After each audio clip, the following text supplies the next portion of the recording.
إذا السماء انفطرت وإذا الكواكب انتثرت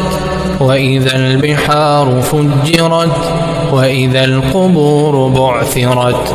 علمت نفس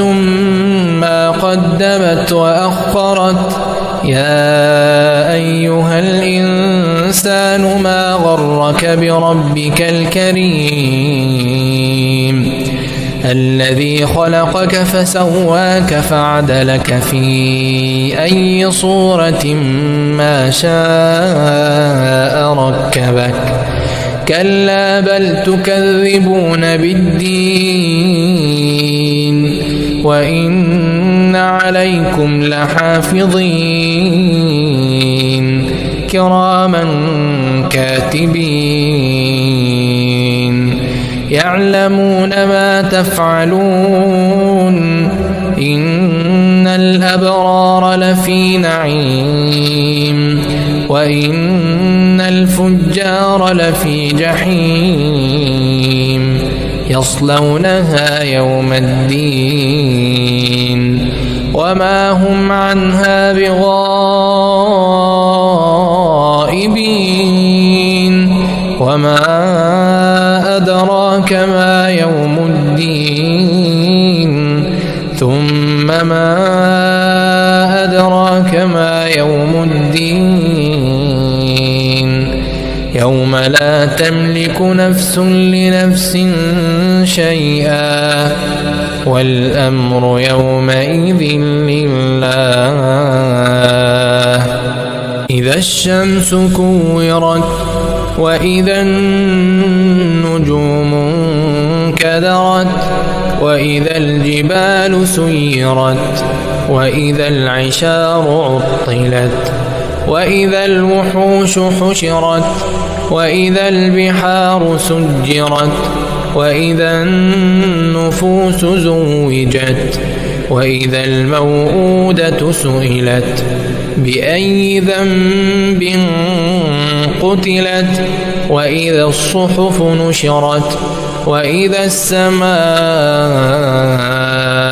كشطت وإذا الجحيم سعرت وإذا الجنة أزلفت علمت نفس ما أحضرت فلا أقسم بالخنس الجوار الكنس والليل إذا عسعس والصبح إذا تنفس إنه لقول رسول كريم ذي قوة عند ذي العرش مكين مطاع ثم أمين وما صاحبكم بمجنون ولقد رآه بالأفق المبين وما هو على الغيب بضنين وما هو بقول شيطان رجيم فأين تذهبون إن هو إلا ذكر للعالمين لمن شاء منكم أن يستقيم وما تشاءون إلا أن يشاء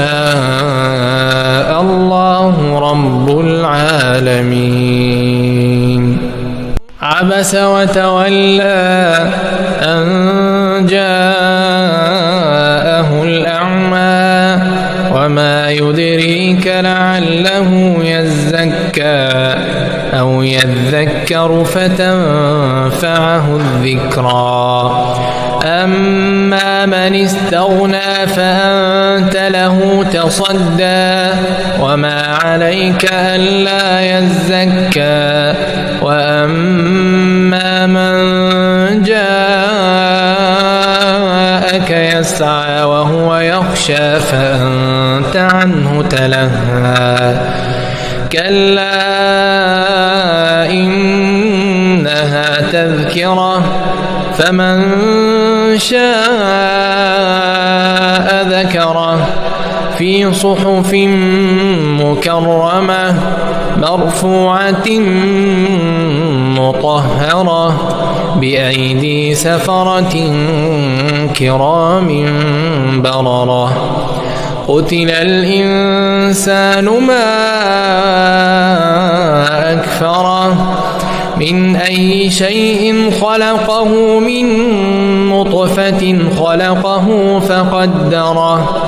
ثم السبيل يسره ثم أماته فأقبره ثم إذا شاء أنشره كلا لما يقض ما أمره فلينظر الإنسان إلى طعامه أنا صببنا الماء صبا ثم شققنا الأرض شقا فأنبتنا فيها حبا وعنبا وقضبا وزيتونا ونخلا وحدائق غلبا وفاكهة وأبا متاعا لكم ولأنعامكم فإذا جاءت الصاخة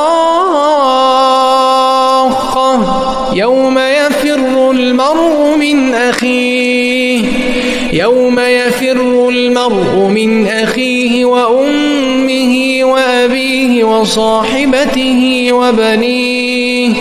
لكل امرئ منهم يومئذ شأن يغنيه وجوه يومئذ مسفرة ضاحكة مستبشرة ووجوه يومئذ عليها غبرة ترهقها قترة أولئك هم الكفرة الفجرة.